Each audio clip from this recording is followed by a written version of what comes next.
Hello friends, फिर से आप सभी का एक बार स्टॉक इन ट्रेड चैनल में स्वागत है। जैसा कि पिछली दो वीडियो में हमने सीखा, ट्रेडिंग व्यू के चार्ट को हम कैसे स्टडी करते हैं, चार्ट में हम टाइम फ्रेम को कैसे सेलेक्ट करते हैं, सपोर्ट एंड रेजिस्टेंस कैसे ड्रॉ करते हैं, ट्रेंड लाइन हम इंट्राडे के लिए, पोजिशनल के लिए, स्विंग ट्रेड के लिए हम कैसे ड्रॉ करते हैं, कैसे फाइंड आउट करते हैं ट्रेड्स को। इस वीडियो में हम देखेंगे कि हम ट्रेडिंग व्यू पे या ग्रो पे या जीरोधा के चार्ट में इंडिकेटर्स को कैसे इस्तेमाल करते हैं, इंडिकेटर्स की सेटिंग कैसे करते हैं। बहुत सारे लोग इंडिकेटर का इस्तेमाल करके ट्रेड करते हैं, तो इसीलिए मैंने सोचा कि आप लोगों को चार्टिंग में एक बार बता दिया जाए कि इंडिकेटर्स को को कैसे इस्तेमाल करते हैं और कौन कौन से ऐसे इंडिकेटर हैं जो फ्रिक्वेंटली बहुत तेज़ी के साथ लोग इस्तेमाल करते हैं ट्रेडिंग में।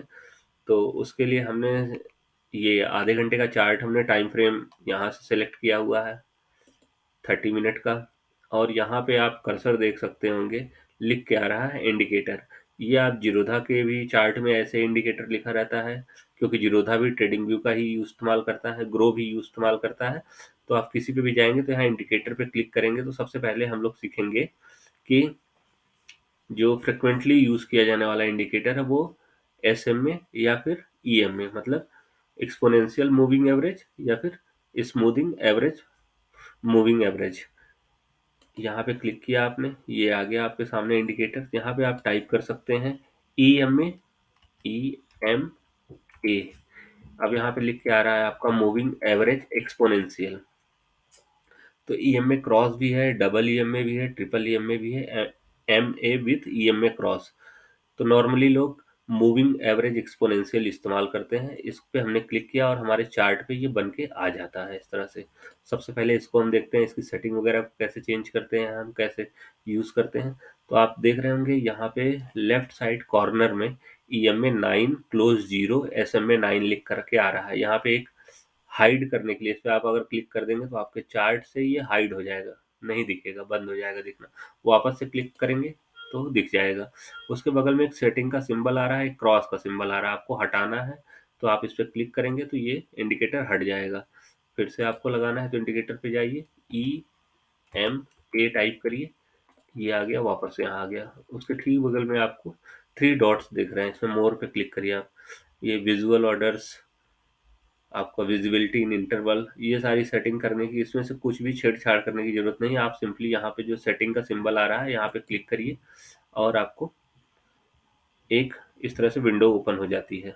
इस विंडो में आप इनपुट पे जाइए, देखिए इनपुट में 9 लिखा है। यहाँ पे बहुत सारे लोग 22 EMA यूज़ करते हैं, तो 22 EMA यूज़ कर लीजिए आप। स्टाइल में जाइए, इसका कलर वगैरह चेंज कर सकते हैं। यहाँ से इस लाइन की थिकनेस को बढ़ाना है, कलर सपोज दैट आपको ब्लैक लेना है, कुछ कोई और सा कलर लेना है, सपोज दैट कि ये कलर आपको अच्छा लग रहा है। और ये नीचे जो लाइन दिख रही है थिकनेस, यहाँ नीचे कर्सर के पास देखिए थिकनेस है, इसकी थिकनेस थोड़ी थोड़ी बढ़ जाएगी। आप इंडिकेटर्स की लाइन को देखिए, उसकी थिकनेस बढ़ती जा रही है।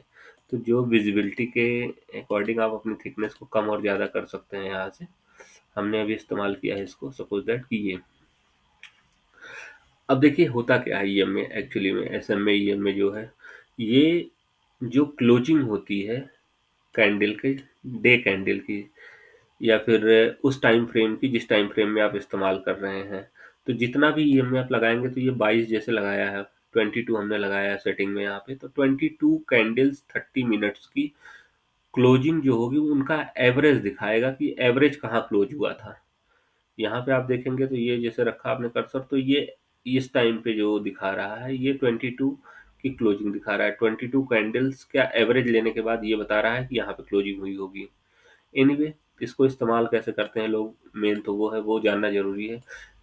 देखिए जो मैं इसको इस्तेमाल करता हूँ, जो नॉर्मली 22 यूज़ करता हूँ मैं, और 44 यूज़ करता हूँ मैं। तो आप 44 अगर आप लगाते हैं, यहाँ से इनपुट में जाएंगे, इनपुट में हमने इसको 44 किया, ओके किया। आपको मैं एक चीज़ बताना चाह रहा हूँ, 44 में जैसे ही मार्केट, ये इसका स्लोप देखिए, यहाँ से जो मैं ड्रॉ कर रहा हूँ, आप एक बार यहाँ से देखिए,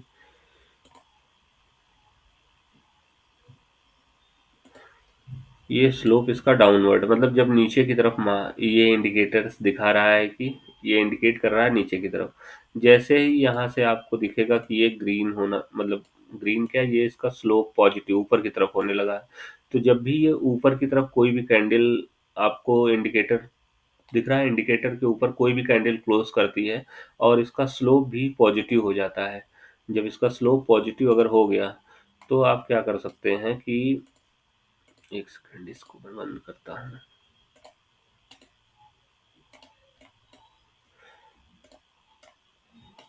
स्लोप पॉजिटिव हो गया, तो जब पॉजिटिव हो जाता है तो वापस से मार्केट का जो ट्रेंड होता है वो मतलब मार्केट ऊपर चढ़ना शुरू हो जाती है। जैसे स्लोप आपको पॉजिटिव दिखाएगा मतलब ये इंडिकेटर ऊपर की तरफ होना चाहिए। एक बार नीचे की तरफ पूरी तरह से गिर गया, फिर जैसे ही ऊपर की तरफ होता है तो आप ऊपर के साइड का ट्रेड ले सकते हैं। फिर से सपोर्ट लेगा उसी इंडिकेटर पे, फिर से आप एक नई पोजीशन बना के ले सकते हैं। आप देखिए ये चल गया, फिर से यहाँ से वापस एक बार इंडिकेटर नीचे की तरफ गिरने लगा। आप समझ जाइए कि जब भी उठेगा तो आपको ट्रेड लेना है। यहाँ से देखिए उठा, फिर से आपने जब तक ये इसका स्लोप पॉजिटिव है आप ट्रेड में बने रहिए। फिर से ये गिरा हुआ है ट्रेड, फिर से सपोर्ट लिया यहाँ से, फिर से ऊपर। तो ये तो हो गया एसएमए की सेटिंग आपकी, ईएमए की सॉरी। इसको हम यहाँ से हटा देते हैं। दूसरा इंडिकेटर जो मैं आज आपको बताने के लिए ले आया हूँ वो एसएमए है। एसएमए भी ठीक इसी तरह से काम करता है। SMA टाइप करिए इंडिकेटर में, ये आपका आ गया स्मूथ इन मूविंग एवरेज। इसकी भी सेटिंग सेम उसी की तरह से होती है। सिंपल मैं इसको बताना चाहूँगा आपको। इनपुट में आप 22 डालिए, इसमें ओके करिए, टाइम फ्रेम को चेंज करिए, 5 मिनट में करिए। और देखिए इंट्राडे के लिए है ये, इंट्राडे के लिए आप इस्तेमाल करिए इसको। आप वेट करते रहिए जब भी इसका ट्रेंड पॉजिटिव हो। जैसे ये गिर रहा है, मार्केट गिर रहा है, मार्केट गिरता हुआ चला जा रहा है, आपका अभी तक ट्रेंड इंडिकेटर ने ये ट्रेंड नहीं दिखाया कि इसका पॉजिटिव। जैसे ही यहाँ पे ये ऊपर की तरफ हुआ और मार्केट एक बार थोड़ा सा भी स्लाइटली डाउन में आया, आपने ट्रेड लिया और आपको मिल गया। ज़्यादा टाइम इसमें होल्ड नहीं करना होता है। इंट्राडे के लिए मैंने पहले ही बता रखा है आपको कि आपको इंतजार करना पड़ेगा कि जैसे ये समय आपका नीचे की तरफ गिर रहा है, गिर रहा है, गिर रहा है, जैसे ही स्लोप आपका पॉजिटिव होगा मतलब ऊपर की तरफ इंडिकेटर चढ़ना दिखाई दे, आप वहाँ पे कोई भी ग्रीन कैंडल में अपना पोजीशन बना सकते हैं देख के, अपने रिस्क को मैनेज करके। ये सिर्फ वीडियो में आपके एजुकेशन पर्पज़ के लिए बता रहा हूँ। मैं किसी को ट्रेड लेने के लिए बिल्कुल भी इसमें नहीं सजेस्ट करूँगा कि इस पर ट्रेड लीजिए। आप अपना रिस्क अपने एडवाइजर से आप पहले समझ लीजिएगा, उसके बाद ही ट्रेड वगैरह लीजिएगा। मैं इसमें सिर्फ आपको सेटिंग बता रहा हूँ कि सेटिंग कैसे करते हैं। यहाँ से आप इसकी सेटिंग 44 भी कर सकते हैं यहाँ से, ठीक है। तो जो सेटिंग जो टाइम फ्रेम आपको सूट कर रहा हो आप चार्ट के एनालिसिस करिए, अपने एनालिसिस के अकॉर्डिंग आप अपना ट्रेड एग्जीक्यूट कर सकते हैं। तीसरा जो मैं आपको इंडिकेटर इसमें लेके आया हूँ आज आपके लिए वो है, वो प्राइस पे लगता है बेसिकली इंडिकेटर। तो प्राइस पे आप ऑप्शन चेन में चले जाइए, ये खुल रहा है ऑप्शन चेन। किसी का भी कॉल या पुट उठा लीजिए आप। तो जैसे मैंने आपके लिए ले लिया, मार्केट अभी निफ्टी दो 22,200 पे चल रही है तो 200 की कॉल मैंने ले लिया यहाँ पे। इसका चार्ट का प्राइस है ये, प्राइस प्राइस का चार्ट है सॉरी। तो इसमें मैंने आप ये 5 मिनट का है, इसको मैं 15 मिनट के चार्ट पे देखता हूँ बेसिकली। 15 मिनट के टाइम फ्रेम पे मैं जो इंडिकेटर लगाता हूँ वो लगाता हूँ प्राइस के लिए वीवैप का। वीवैप मैंने लगा लिया जैसे यहाँ पे। अब मैं इसको यूज़ कैसे करता हूँ, वीवैप में कोई सेटिंग मैं चेंज नहीं करता हूँ, वीवैप मैंने लगा लिया। और वीवैप में मैं ये चेक करता हूँ जब भी वीवैप को कोई भी प्राइस क्रॉस करता है, क्रॉस ओवर करता है, मतलब यहाँ से मैं इसका एक बार कलर चेंज करता हूँ ताकि विजिबिलिटी अच्छी हो जाए इसकी, और थिकनेस थोड़ी बढ़ा देता हूँ, ठीक।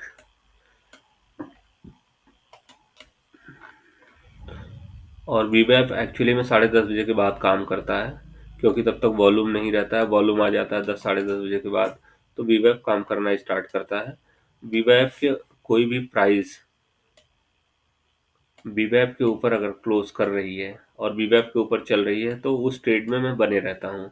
बस वीवैप का इतना यूज़ करता हूँ मैं। जैसे देखिए इसमें अब 14 फरवरी का ट्रेड है, ये सारा प्राइस वीवैप के ऊपर है। तो जब भी वीवैप पे सपोर्ट लेता है तो यहाँ पे बाई कर सकते हैं, मैं तभी बाई करता हूँ। बाकी पुट का भी प्राइस देख लीजिए आप, कोई सा भी पुट, जब तक वीवैप के नीचे प्राइस है तब तक उस ट्रेड में नहीं मैं जी घुसना चाहता हूँ। वीवैप के नीचे है प्राइस तो नहीं, वीवैप के ऊपर है प्राइस तो मैं उसमें ट्रेड में उस ट्रेड को लेना पसंद करता हूँ मैं। तो ये वीवैप का हो गया। एक है इंडिकेटर बॉलिंजर बैंड। तो वीवैप को मैं हटाता हूँ यहाँ से। ये इंडिकेटर्स आप एक बार खुद लगा के चार्ट के एनालिसिस कर सकते हैं। जैसे मैंने बीबी टाइप किया यहाँ पे तो बॉलिंजर बैंड आ गया। ये है बॉलिंजर बैंड।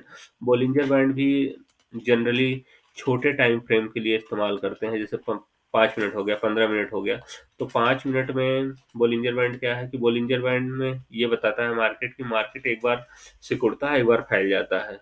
तो जब भी मार्केट में एक कॉन्ट्रैक्शन आता है, कॉन्ट्रैक्शन का मतलब मार्केट जब भी सिकुड़ रही हो, और एक्सपेंशन, एक्सपेंशन का मतलब मार्केट जब पूरी तरह से फैल रही हो। तो जब भी कॉन्ट्रैक्शन आता है तो उसके बाद एक्सपेंशन होगा। तो हमें मार्केट में कॉन्ट्रैक्शन का वेट करना है। जैसे 5 मिनट के चार्ट में आप एनालाइज करेंगे। इसकी सेटिंग कैसे करते हैं? इसकी सेटिंग में कोई चीज़ छेड़छाड़ नहीं करते, बस इसमें जाते हैं यहाँ सेटिंग में, इसके स्टाइल में जाइए आप। अगर आपको ये बीच वाली लाइन जो दिख रही है इसको नहीं देखना है तो मीडियन को हटा दीजिए आप, और ये तो हटा ही दीजिए जो प्लॉट बैकग्राउंड है, तो आपका चार्ट क्लियर दिखेगा। ठीक है, बस ओके कर दीजिए इसको। ये हो गया कंप्लीट आपको बॉलिंजर बैंड। इसमें देखना क्या है, जैसे देखिए ध्यान से अगर आप देखेंगे मार्केट को पीछे से, मैंने इसमें 5 मिनट का टाइम फ्रेम लगाया। इसमें कब ये बताता है कि आपको कब ट्रेड नहीं करना है। जैसे मार्केट में देखिए यहाँ से लेके बॉलिंजर बैंड का एक्सपेंशन इतना ज़्यादा है, तो इस केस में आपको ट्रेड बिल्कुल भी नहीं लेना है। जब एक्सपेंशन हो चुका है, ट्रेड कब करना है इसमें?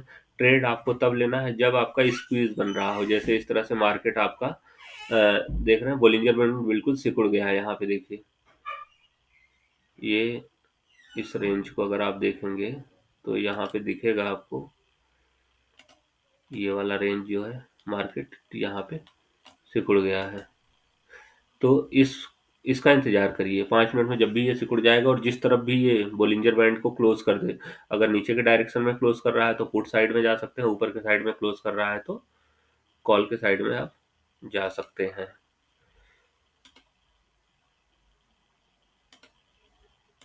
ठीक है, तो यहाँ से आप बंद करता हूँ मैं।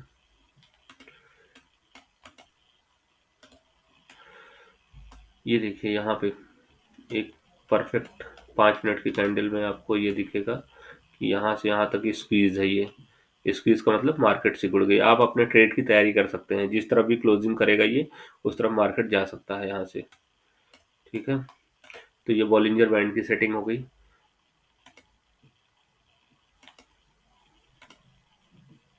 बॉलिंजर बैंड में कोई भी छेड़छाड़ आपको नहीं करनी, बस एक सेटिंग मैंने बताया। एक और होता है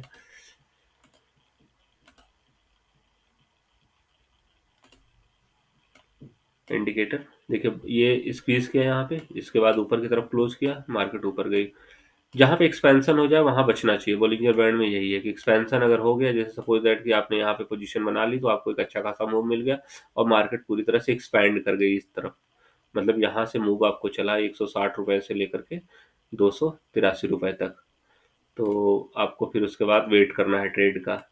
कब तक वेट करना है? जैसे स्क्वीज हो रहा है, ये स्क्वीज स्क्वीज वाला फेज ये हो गया।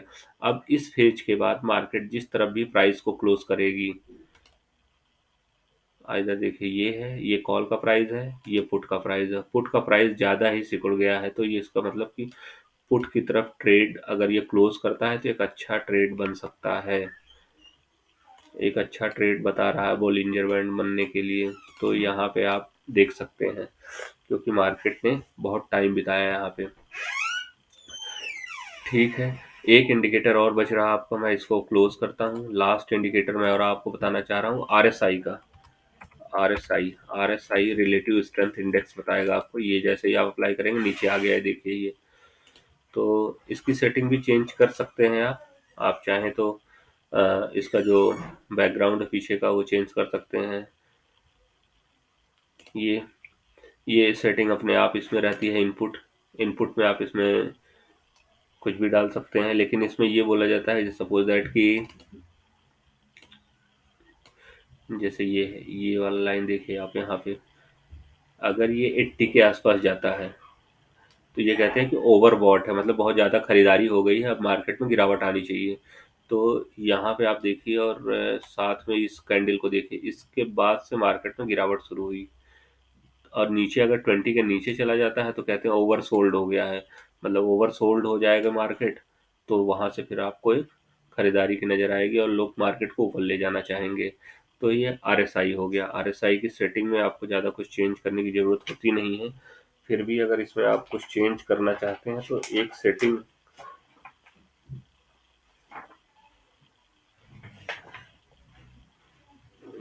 आप इसमें कर सकते हैं।